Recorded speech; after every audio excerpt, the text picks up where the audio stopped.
Have you ever felt a shift in the air, a kind of stillness that warns you something's wrong before you even open the door? That's what I felt the afternoon I came home early, bouquet in hand, heart buzzing with anticipation. It was our anniversary, and I thought I'd surprise him with a romantic dinner and tickets to the jazz show he'd been dying to see. But the surprise wasn't mine to give. The moment I stepped inside, the house didn't greet me with warmth.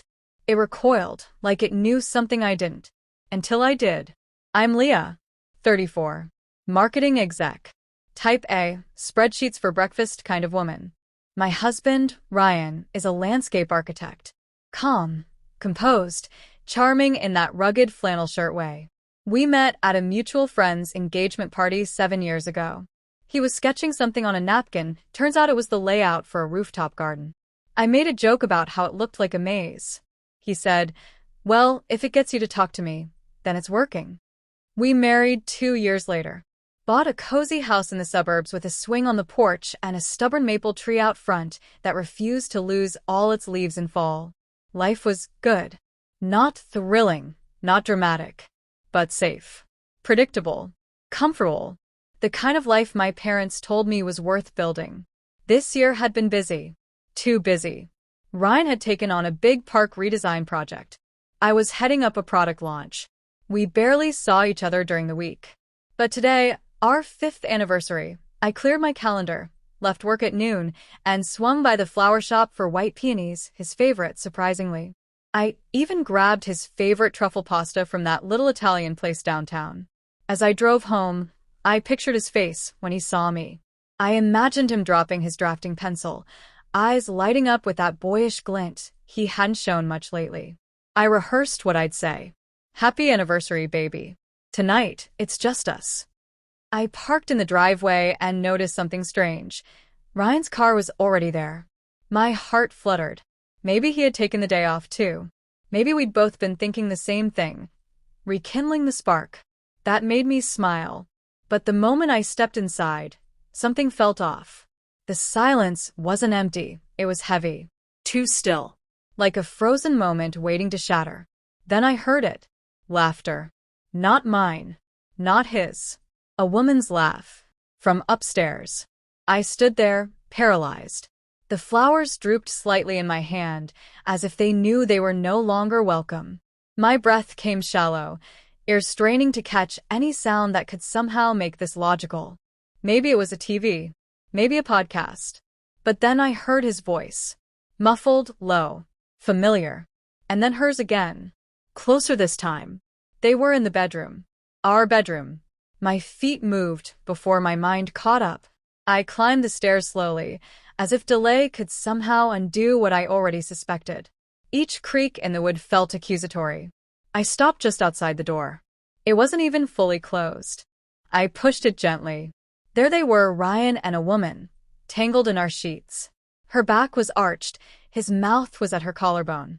Their laughter stopped in an instant. She screamed. He froze. For a moment, none of us said a word. Time fractured. My bouquet hit the floor with a soft thud, petals scattering like fallen promises. "Leah," Ryan's voice cracked. The woman pulled the sheet up over herself, her face burning with recognition. I realized I'd met her before. Months ago. She was a client. A city planner. Ryan had mentioned her name once or twice, Candace. "I thought you were working late," Ryan said, his voice barely above a whisper. "And I thought we were married," I replied, the venom in my voice surprising even me. Candace scrambled to gather her things. She muttered an apology, whether to me or to the universe, I couldn't tell, and fled past me down the stairs. When it was just the two of us, the silence was unbearable. I didn't mean for this to happen," Ryan finally said, sitting on the edge of the bed, shame clinging to him like sweat. "It was one mistake. One." I snapped. "Is this the first time, or just the first time I caught you?" His jaw tightened. "That's what I thought," I said, turning away. I walked down the stairs, each step like a countdown to something I hadn't yet named. He followed. In the kitchen, the truffle pasta still sat in its bag. I picked it up and threw it, hard, against the wall. The container burst, smearing sauce like blood on tile. I planned everything, I whispered. I left work. I bought your damn favorite flowers. I wanted to surprise you. You did, he said weakly. I laughed then, sharp, bitter, hollow. Well, congratulations. You really surprised me. That night, I stayed at my sister's place. I didn't cry. I didn't scream. I sat on her couch with a blanket around my shoulders, replaying it all like a bad film I couldn't stop watching. The next morning, Ryan texted, then called. I ignored both. By day 3, he showed up at my sister's door. I need to talk, he said, eyes bloodshot. Please. Reluctantly, I stepped outside. I don't have excuses, he began. I was lonely. You were always busy. I was tired of feeling invisible. And you thought sleeping with someone else would fix that? I snapped. No, he said quietly. I thought it would make me feel seen, like I mattered again. But it didn't. It just made everything worse. Then he said something I hadn't expected. She reminded me of you. When we first met. Confident. Playful. Alive. His words landed like a punch. So that's what this was? A twisted attempt to rewind time? I don't want to lose you, Leah, he whispered. I made a mistake. Many mistakes, but I love you. I looked at him then. Really looked. He wasn't the man I married. But maybe neither was I the woman he married. Time had chipped away at both of us. I can't fix this overnight, he added, but I'm willing to try. Counseling. Space. Whatever you need. I didn't answer right away. I walked past him, stood on the lawn, and looked back at the house we'd built. The swing.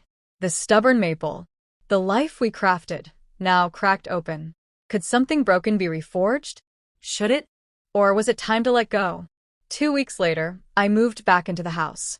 Not because I forgave him, but because I needed to decide for myself, in my own space, what healing looked like. We went to therapy. We talked, really talked, for the first time in years. Some days were progress. Others felt like reliving a nightmare. There's no clean resolution here. No neat bow. Infidelity doesn't just break trust. It breaks identity. It forces you to re-examine everything. Who you are, what you need, and what you'll never accept again. Ryan is still trying. So am I. Some nights, I sit on the swing with tea in hand and wonder what version of me will walk away from all this. A woman who chose forgiveness, or one who chose freedom. Maybe both are valid. I've learned that love is not always enough, but honesty is. And I've learned that sometimes the surprise isn't in catching someone cheating, it's in discovering the strength you never knew you had. The silence between us no longer screams. It listens now.